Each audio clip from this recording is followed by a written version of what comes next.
We're excited to come back from Monroe with a victory, putting us at 2-0 in Sun Belt Conference play. Really excited that we have 4 out of 6 at home left. Next Tuesday night will be a huge football game for our university and for our kids, for our program, as I'm sure it is for FIU, and they will feel the same way. I'm looking forward to the not only just the game, but obviously being a nationally televised game here from Jonesboro is an opportunity for us to put our best foot forward from ASU. And believe it or not, I went in at halftime, and normally I go and talk to the offensive staff first, then the defensive staff, and then they go talk to their players, and then I'll talk to the players at the end. Just went straight in and got everyone together. And got a great O-line coach in Coach Darren Hiller, who keeps me even-keeled most of the time, and gave me some great advice going in. And I went in and actually just told everyone to relax. You know, we're a good football team. We're going to win the second half. I didn't, we had played poorly the first half and given up big plays defensively and turned the ball over offensively. And, your flesh wants to go in and react to that. But really just went in and told them to relax and be calm. And we just didn't have any possessions the second half. Part of that was because we didn't convert and keep the ball. We had a one-play drive for a touchdown. And then the other big part of that is they had 5 first downs on third and fourth down in the second half on penalties that kept our defense on the field, whereas if we don't commit those penalties, we're off the field on 5 more times and we have 5 more possessions offensively. But we fought through a lot of adverse situations there, both created by us in turnovers and penalties, and certainly don't want to have to do that too many Saturdays in a row. But they were resilient and found a way to make the stop when we had to. Real excited for them. I mean, Don's play was a huge play in the game. We felt like all week. I actually told them Friday night at the hotel, that we're going to get a punt, and Don came free, and that was a huge momentum shift in the game that gave us the lead and a little momentum at the time. So certainly glad he got that, and Kelsey played a huge second half after making a couple mistakes in the first half that he was beating himself up over a little bit. It was great to see him come back the second half, have 2 picks and a huge return that set up our next score. So, and I believe he had 5 or 6 tackles, I believe it was also. So anytime recognition like that comes to our kids, we're thrilled, but they're certainly deserving for the games they played. But we've got to go to work on special teams, especially kickoff return. And kickoff cover has not been bad, actually, other than our kickers sometimes don't put the ball where it has to be for us to be effective in covering. And we just got to continue to work on that and make sure they understand the importance. If they're supposed to kick it deep right or deep left, and that's the way our coverage is designed, that's where the ball has to go. And kickoff return, I've got to get in and study and see if we need to make personnel changes on it or what the problems are. I haven't had a chance yet to get in and study it, but Coach Batoon and I and 2 other coaches are going to work extremely hard at trying to improve those teams. You would think that would add a little extra excitement level to it. I don't know how many points that's worth. I think all of that kind of dies down after the kickoff and the game kind of settles in. I think all of that emotion and stuff kind of goes by the wayside. But I know leading up to it, I think your focus is probably a little different. It should be that way because we're playing FIU, who's, most people would say has the best talent in our league, arguably, and certainly a lot of returners, and you would think they're going to be in the say of who wins this conference. So with all of that that already being the case, and then adding an ESPN2 national game to it, certainly I think our kids' focus will be, they'll give a little extra attention to it, hopefully.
receivers. Check at 5 now as Browning is all alone in that backfield, and he's going to be sacked.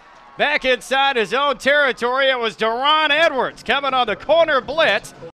Munoz standing at his own 30, and the punt is blocked. Don Jones. A-State will pick up the football at the 25, across the 20, 15, 10, 5, touchdown Don Jones, touchdown Arkansas State, and A-State has taken the lead with 4:01 remaining in the third.